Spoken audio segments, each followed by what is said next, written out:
What's going on, you guys? It's your Huggable Hipster here, and welcome to a very, I would say important video. There are a lot of words that I could pinpoint with this video, but it is very important. And I'm sorry it took me such a long time to get the video out. I needed to really phrase my wording and go about this in a brief but educational and in just impactful manner, because there's a lot I want to say on this topic.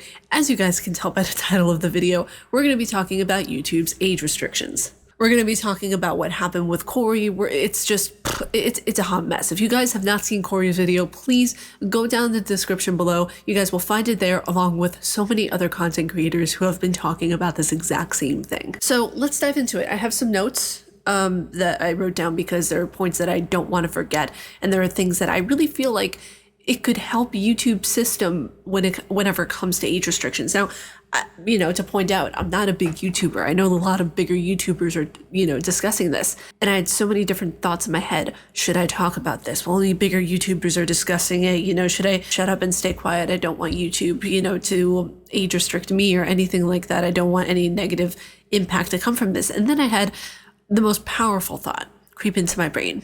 Ariel, this has to do with another human being. Of course you're going to talk about it because it has to do with people who work on the same platform as you do. So when all is said and done, yeah, of course I'm going to film this video because it's important to film this video. It's important to be able to discuss these kinds of things.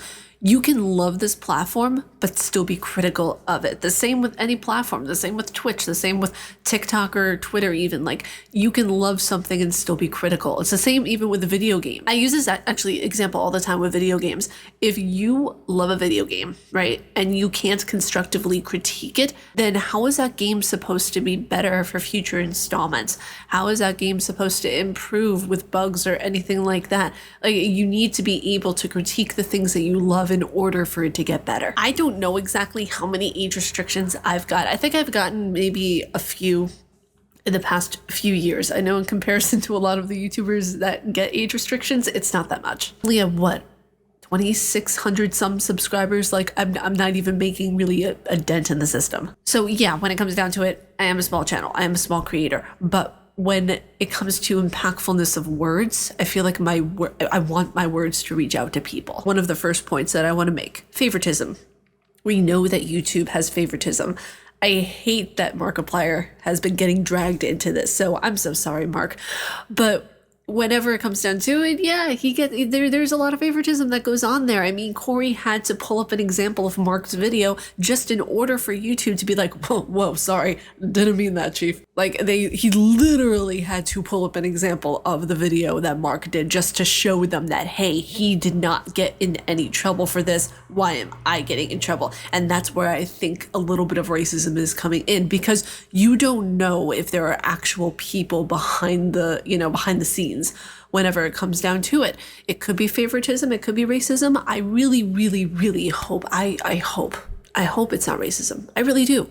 I think, Cory hopes that it's not racism. Mark, Jack, everyone hopes that it's not racism. If someone on the team is racist at YouTube, that is a serious problem that YouTube needs to look into. They need to question their people who are on the team. They need to do reviews of the people who are on their team to make sure that there is no racism, to make sure that there is no favoritism going on. The next point that I want to bring up is that there are mostly a lot of content creators who do horror games that have had to censor a lot of their horror content because of the age restrictions on YouTube. The gore, the crap that is in horror games. There is a lot of things that you need to be careful of. Even my Bloodborne playthrough, I am very iffy about, because there is a horse that has his head just laying on the ground. I'm not going to explain stuff because I don't want to get flagged myself. But yeah, I mean, you guys know who have played Bloodborne, the first boss, Ludwig. So I'm kind of scared about that. It's sad that it has to be like that. It's sad that, YouTube doesn't have a functionality of where you can simply tick a box if you are playing a horror game. That way YouTube and the algorithm knows, hey, this person's playing a horror game. That way it doesn't stop YouTubers from getting paid.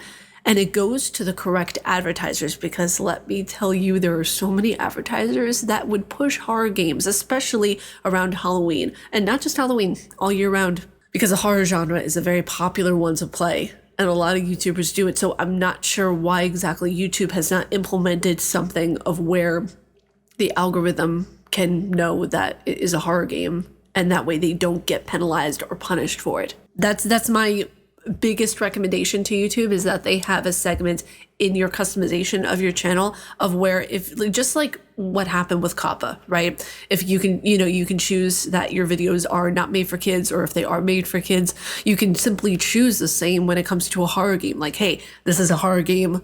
Don't do anything to my channel. Like, put this to the correct advertisers, make sure the algorithm knows that this is said horror video. And I think with that level of personalization, that level of customization, whenever it comes to a YouTube channel, is so crucially important, because that way YouTubers who have millions of subscribers, who have this as their job, can go about this in as beneficial of a way to them as possible. That way they're not losing out on income, and they don't have their video taken as a loss. Please, YouTube, just tell me what part of the video got flagged or age restricted.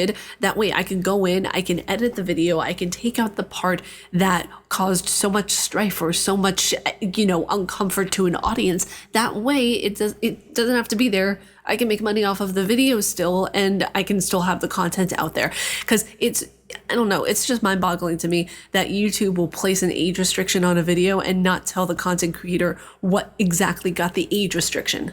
That is mind-boggling to me. That is baffling, because you have a system in place of where, and this is why I think that this part is just done by robots. You have a system in place of where algorithmically it can help you or it can extraordinarily hurt you. No, it's frustrating. Like, I love Mortuary's Assistant, okay? I absolutely love it. I played both demos on the channel. I never got flagged. Like, I don't know what it is. I don't know why certain creators are getting more preferential treatment than others. I don't get it. Like, it's not cool. It's not something of where, like, oh, it's just YouTube. No, it's a really big issue. Like, I remember the very first time I played the first demo that came out from Mortuary's Assistant, I got no notification, no red flag, no nothing. There was a more recent demo that came out, I think, a few months ago. I played that one. There's nothing wrong. Like, people, you're probably thinking, Ariel, that's a good thing. Like, why are you mad about that? I'm not mad at the fact that I didn't get flagged.